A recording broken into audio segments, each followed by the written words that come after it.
Good evening, everyone. My name is Tim Static. I'm going to take you through the presentation of the flyer that I created for the Oostburg Elementary School Field Day. So, to begin, I wanted to discuss a little bit about the creation of the flyer. So what I'm going to do is I'm going to, on the next slide, show you the flyer that I had created. And then I focused on 4 different categories when creating this flyer to make sure we created an effective flyer for our field day.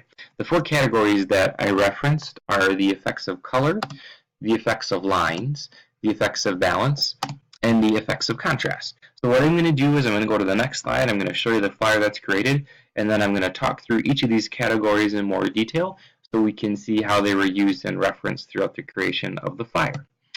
So here's our flyer, Oostburg Elementary School Field Day. To begin, we're going to talk about the effects of color. As you can see, we chose 3 colors when we created this flyer. We have green, orange, and yellow. So what I want to do is I'm going to talk through what each color represents and then explain how that correlates to the flyer in our field day event. Green is the color of luck in the United States. It also communicates the concepts of growth, the environment, spring, youth, and newness. For our flyer, the green is going to represent the spring environment in which the event will be held in, as well as the youth of our children.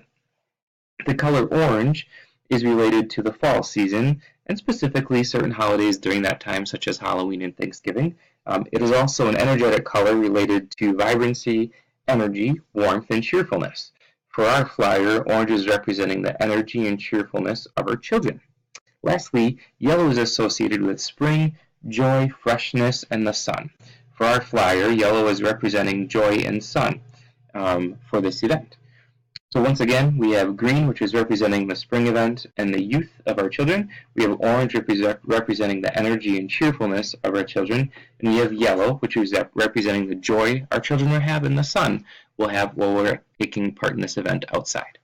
For our color scheme, we're leveraging more of a specific concept called an analogous color scheme. This means that we employed 3 adjacent hues resulting in a harmonious relationship. One color can dominate and the other 2 colors play supporting roles. So in our example, green is the dominant color in the background there, and then we have yellow and orange behind it. Next, we're going to talk about the effects of lines. So we use 2 different types of lines in our flyer. We have curved lines and we have diagonal lines. Curved lines tend to give off a playful and graceful quality. Curved lines seem more flexible and graceful to viewers. Many organizations strategically use this type of line to make viewers and clients feel at ease and secure.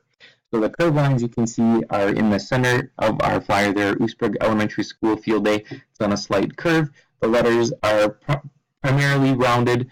They're no sharp edges, just looks round and fun. Diagonal lines are pleasant and stimulating to the eye.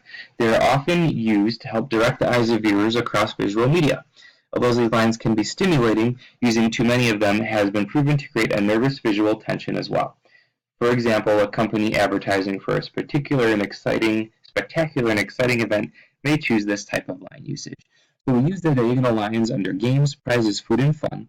We made sure not to put too many of them and not to grab attention away from the rest of the event, but we wanted to alternate the type of line usage, so the flyer had some curved lines and it had some diagonal lines.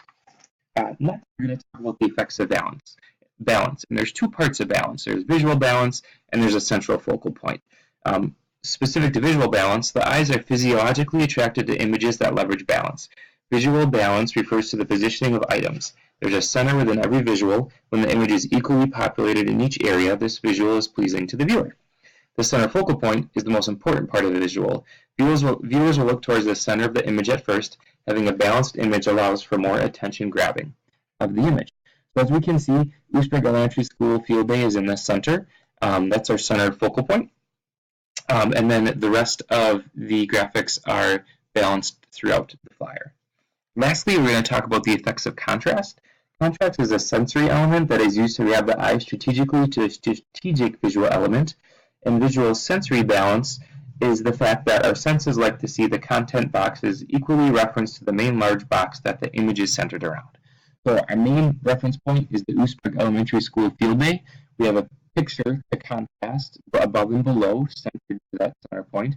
We have the diagonal words of games, prizes, food, and fun spread around and also equally spread across the flyer. And then we have the two stars, two sets of stars, one on either side of the picture, once again centered between the picture, so that creates contrast in the graphic, but it still holds that visual sensory balance where everything is even. So thank you again for allowing me to present our flyer. I hope you enjoyed the presentation and have a great rest of your evening. Thank you.